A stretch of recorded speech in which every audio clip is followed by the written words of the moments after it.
여러분 안녕하십니까? 제가 좀 몸이 불편해서 한동안 여러분들을 뵙지를 못했습니다. 여러분들은 나로부터 좋은 내용의 강의를 항상 기대하셨는데 여러분들의 기대에 부응하지 못하고 제가 건강이 좀 안 좋아서 여러분들 앞에 나서서 강의를 못했습니다. 제 건강이 안 좋다니까 걱정도 많이 하시고 그랬는데 제가 조금 건강을 회복했습니다.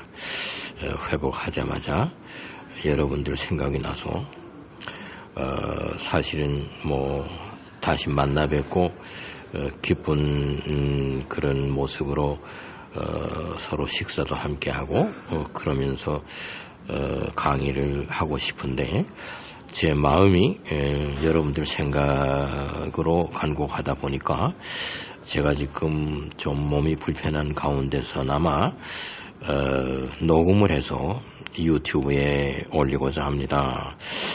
유튜브에 들어가셔서 제가 올린 강의를 들어보시기를 바랍니다.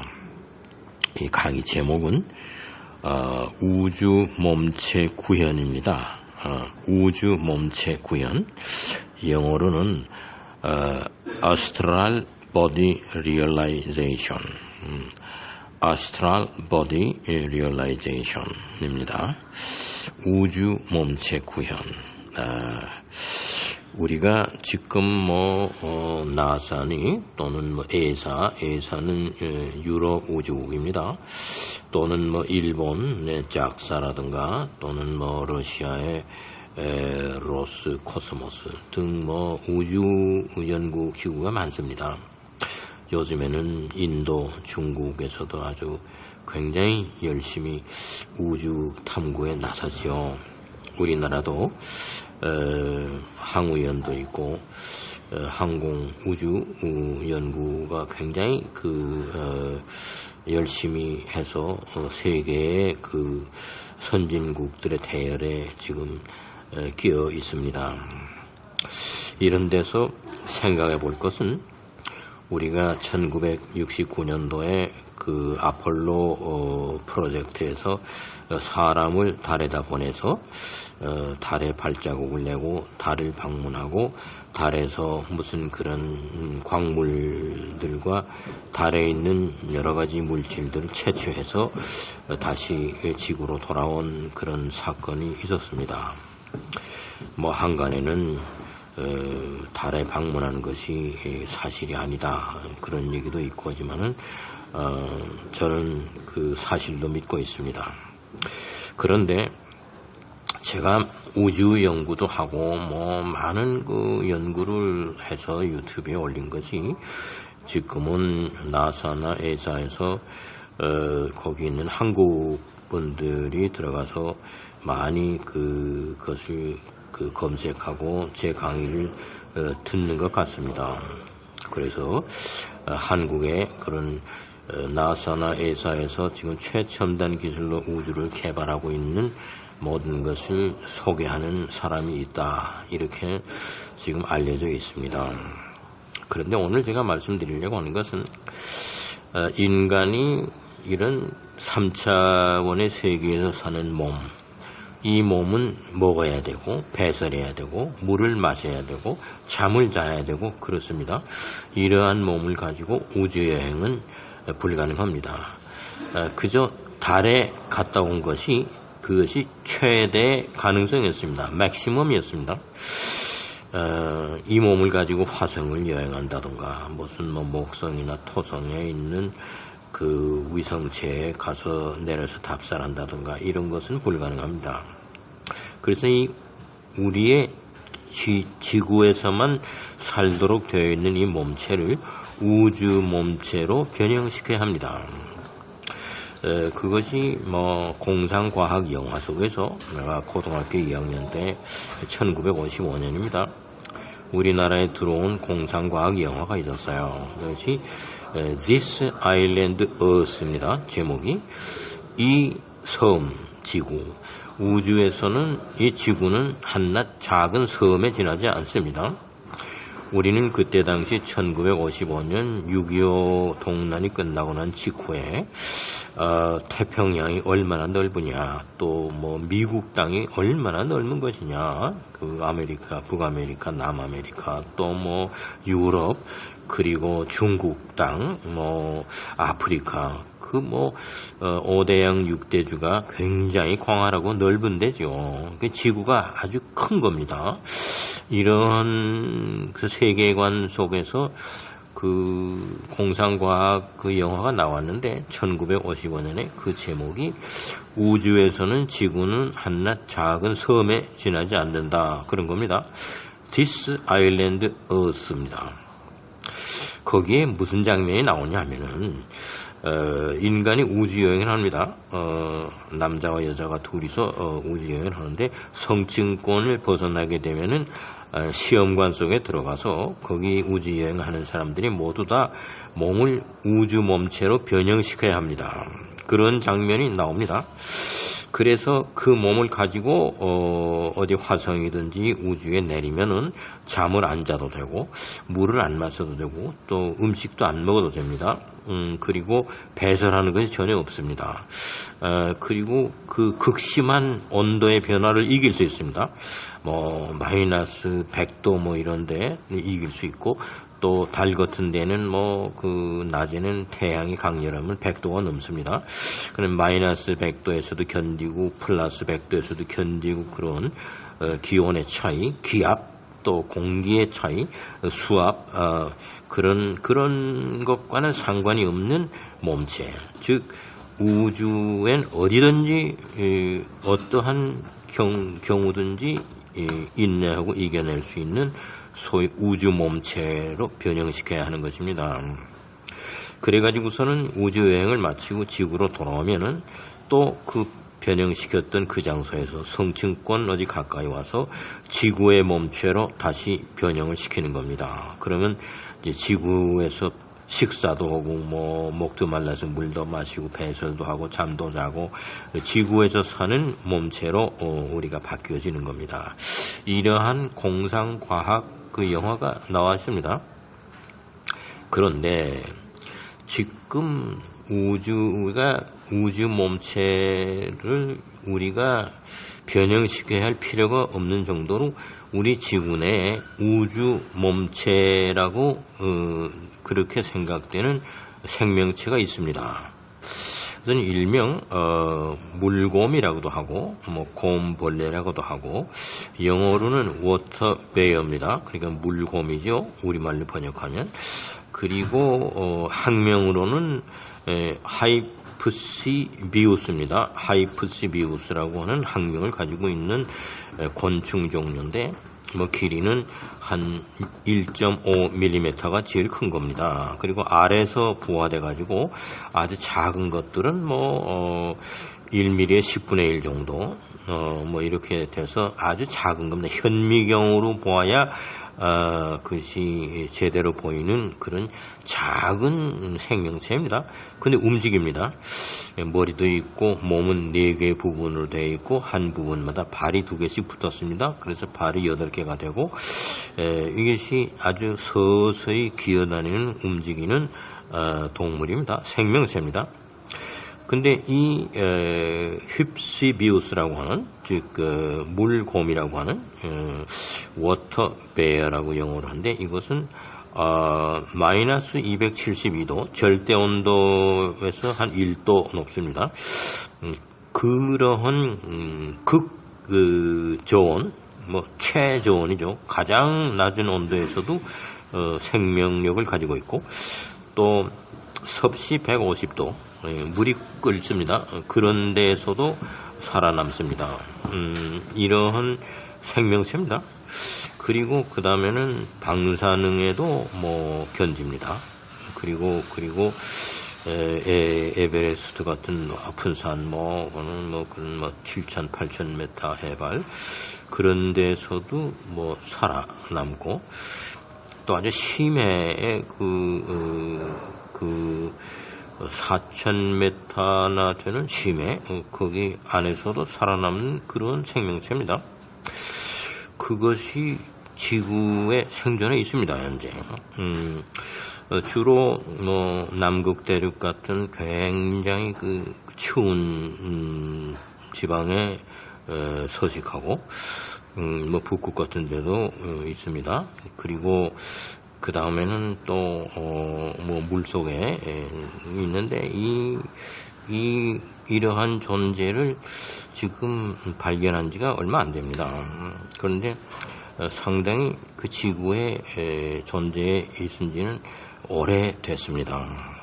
그래서 지금으로부터 5억 5천만 년 전에 그 지구에 출현했다고 합니다.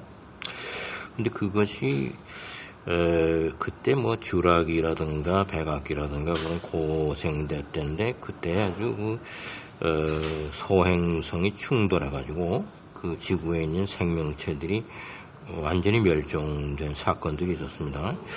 그러한 사건 속에서도 살아남았습니다. 그러한 그 아주 특수한 그 생명체가 있다 하는 것이 이제 알려져 가지고 지난 2007년도에는 이 이른바 물곰이라고 그러고 그 학명으로는 휩시비우스입니다. 이 휩시비우스라고 하는 이 생명체들을 그 우주로 올려서 그것은 유럽 우주국입니다. 에사에서 올려서 우주에서 얼마나 견디나 하는 것을 실험한 일이 있습니다. 그래서 이제 우주선, 코스믹 레이죠. 코스믹 레이. 우주선은 생명에 아주 해로운 겁니다. 인간이 우주선에 노출되면은 그 생명을 잃게 됩니다. 그래서 지구에 자기장이 있어가지고 우주선이 직접 지구 표면까지 도달되지 않도록 그렇게 다 보호하는 층이 있는데 이 물곰이라고 하는 휩시비우스라고 하는 이 생명체는 우주선에 노출되었는데 아무런 영향이 없었습니다. 우주선을 받아도 살아남습니다. 그 다음에는 그러나 그 태양광선에는 상당히 약해요. 그래서 태양광에 노출된 경우는 한 70%가 죽었습니다. 30%는 살았는데 생식 능력, 말하자면 번식하는 능력이 줄어들었습니다. 이런 것이 2007년도에 연구에서 드러났습니다. 그런데 그 이후에 일본 학자들이 이러한 생명체의 그 유전자를 연구하기 시작했습니다. 그래서 이제 그 게놈 시퀀스라고 그러죠. 그 유전 공학에서의 전문 단어입니다. 게놈 시퀀스, 그건 우리말로는 유전자 서열입니다. 게놈 서열, 그거를 그 서열이 있어요. 그거를 전부 조사했습니다. 지금 제가 여기 여러분 앞에 그 사진을 제시한 것은 일본에서 2016년도부터 연구해가지고 얼마 전에 그 게놈 서열을 다 연구해서 밝혀낸 그 사진입니다. 전문적인 일은 제 자신도 이 분야의 전문가가 아니기 때문에 이해를 못하고 또 이런 일반적인 강의에서 전문적인 수로라든가 전문적인 그 게놈 서열에 대한 것을 말씀을 드리는 것은 생략하겠습니다. 제 자신 확실한 지식이 없고 또 말씀을 드려도 여러분들이 일반적인 상식으로는 이해하기가 어려운 상당히 전문적인 그런 유전공학자들이 이해하는 그러한 수준이 됩니다. 그런데 여기 사진에서 한 가지를 분명히 말씀드릴 것은 거기 지금 사진에 빨간 그 구형체로 되어 있는데 그것이 전체 유전자 서열의 17.5%를 차지하는 것입니다. 그 17.5%는 외부에 있는 그 미생물들의 유전자가 거기 들어올 수 있는 겁니다. 그래서 이제 수평 이전이라고 얘기하는 겁니다. 호리존탈 트랜스포입니다. 그런데 그 고등 동물들, 뭐 인간이라든가 무슨 포유류 동물들이라든가 뭐 무슨 지금 보통 그 미생물이 아닌 동물들은 냉혈 동물이나 온혈 동물이나 유전자가 수평으로 이렇게 해서 남의 다른 생명체 유전자에 있는 일부가 흡수되는 그런 경우가 없습니다. 근데 유일하게 이 휩시비우스, 즉 물곰이라고 하는 이 생명체의 그 유전자를 식별하는 그 게놈 시퀀스를 연구하는 일본 팀들이 알아낸 겁니다. 그것은 17.5%는 다른 생명체, 바이러스라든가 뭐 무슨 박테리아라든가 또는 뭐 식물도 플랜트도 가능합니다. 식물성 이런 것들의 그 유전인자가 수평으로 이동해서 이 생명체 안에 들어올 수 있습니다. 그러니까 외부의 유전인자를 받아들여서 자기 것으로 만드는 이런 겁니다. 그런데 그것이 17.5%에 해당합니다. 그 이상 되면은 자기 존재, 즉 물곰이라고 하는 본성이 변하게 됩니다. 자기 자신의 본성은 유지해야 하니까 17.5% 이상은 수평 그 이전이 되지 아니합니다. 그래서 17.5%의 그 외부의 다른 생명체의 유전인자가 흡수될 수 있는 그런 것입니다. 이러한 것은 지금 처음 발견된 것이라고 발표했습니다. 그러면 지금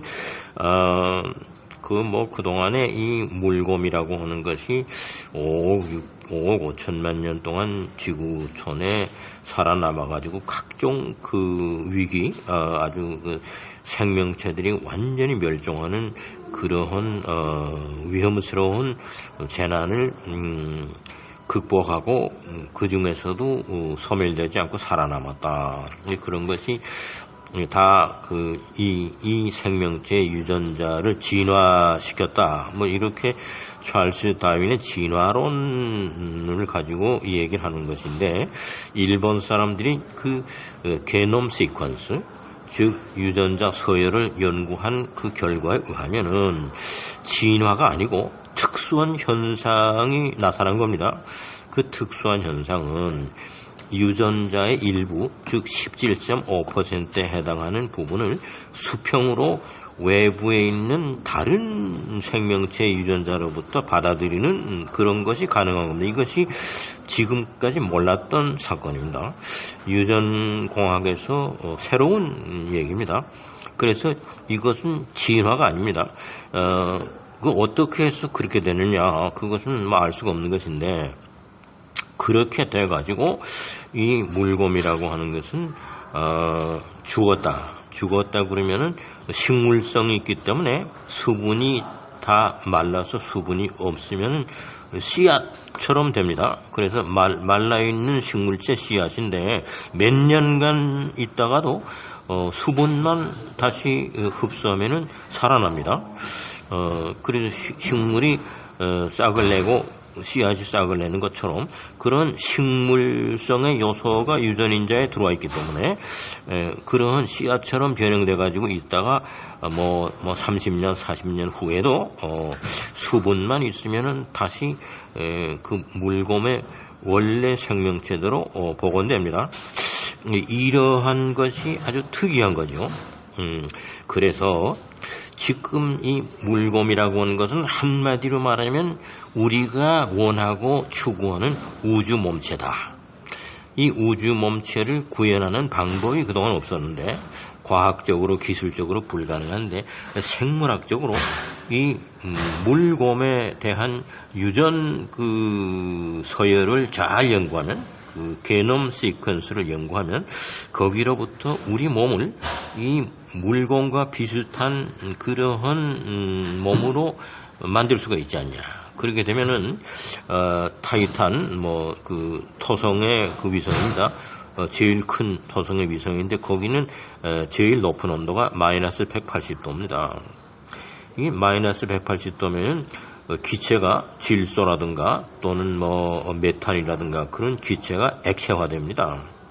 그래서 그 액화 메탄과 액화 질소가 호수를 이루고 있습니다.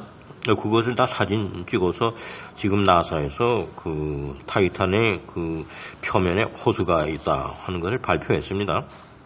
또 몇 년 후에는 그 호수에다 잠수함을 띄우겠다 이런 것도 있는데 그것은 온도가 마이너스 180도이기 때문에 기체가 액체화된 상태입니다. 물이 아닙니다. 그런데 지금 우리의 생명체를 보내서는 도저히 그 마이너스 180도에서 살아남을 수가 없습니다. 그러나 우리 생명체를 이 물곰과 같은 식으로 그 소위 게놈 시퀀스에서 수평 이동이라고 하는 거, 호리존탈 트랜스퍼, 그거로 해서 이 물곰의 그 유전자에 해당하는 것을 우리 유전자의 수평으로 호리존탈 이전하는 것이 가능하다면, 그 기술만 가능하다면은 우리 몸은 그 사람 몸이 똑같은 몸이지만은 모든 것은 그 물곰과 같은 그러한 요소를 지니게 됩니다. 그것은 마이너스 272도에서도 견딜 수 있고 섭씨 플러스 150도에서도 견딜 수 있고 물도 안 마시고 먹지도 않고도 30년을 그냥 지낼 수 있고 또 우리가 물이 다 말라서 수분이 없어서 몸이 말랐다. 그러면은 식물의 씨앗처럼 돼가지고 한 30년 있다가 수분만 섭취하게 되면 다시 또 살아나는 몸으로 부활하게 되는 것입니다. 이러한 것이 가능하다. 이것이 지금 물곰이 우리에게 가르쳐주는 것입니다. 그래서 제가 이것이 이러한 존재가 지구에 벌써 5억 5천만 년 전서부터 존재해서 그 지구의 여러 가지 그 자연적인 그 변화 속에서도 소멸되지 않고 멸종되지 않고 살아남았다 그겁니다. 그래서 그 생물학적인 속성이 어떠냐 이런 겁니다. 먹지 않고 마시지 않고 몇십 년을 그냥 있을 수 있습니다. 또 극저온 마이너스 272도에서도 살아남고 또 플러스 150도와 같은 높은 온도에서도 살아남습니다. 또 아주 높은 산에 올라가서 기압과 영향 거기서도 영향이 없습니다.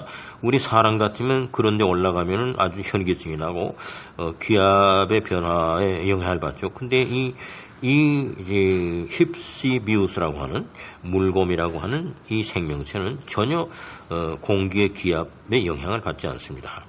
또는 심해에 내려가도 물의 압력과도 상관이 없습니다. 이러한 생명체 이것은 우주의 어느 장소에 가서도 살아남을 수 있는 우주 몸체다. 이것은 작은 벌레지만은 모든 것을 보면은 아스트랄 버디다. 저는 이렇게 생각하는 겁니다. 그래서 이 물곰이라고 불려지는 워터베어라고 하는 그리고 학명으로는 휩시비우스입니다. 휩시비우스라고 하는 이 생명체, 이 생명체와 유사한 그러한 몸으로 우리가 변형된다면은 우주에 어디 가서도 견뎌낼 수 있는 그러한 우주 몸체, 아스트랄 버디가 될 수 있지 아니한가. 그것은 나중에 지구에 돌아와서도 또 지구를 위한 몸체를 바꿀 필요는 없습니다. 이 물곰이 그러한 몸을 가지고 지구에서 잘 사는 것과 마찬가지로 지구에서도 얼마든지 적응할 수 있는 그러한 몸입니다. 우주에서도 적응할 수 있고 지구에서도 적응할 수 있습니다. 그래서 100% 우주 몸체입니다. 지구에 와서는 그 몸을 변형시켜야 되는 게 아닙니다. 지구도 우주의 부분이기 때문에 지구에서도 그 몸을 가지고 살 수 있는, 지구에서 마시지 않고 안 먹고 물이 없어도 마른 몸을 가지고도 수십 년 살 수 있고, 그러다가 물을 마시고 조금 먹으면 또 다시 되살아나는 겁니다. 그리고 아주 극한의 최저 온도 마이너스 272도까지 내려가도 살아남고 또 100도가 넘어서 150도가 돼도 죽지 않습니다. 이러한 몸체, 이건 특수한 생명체입니다.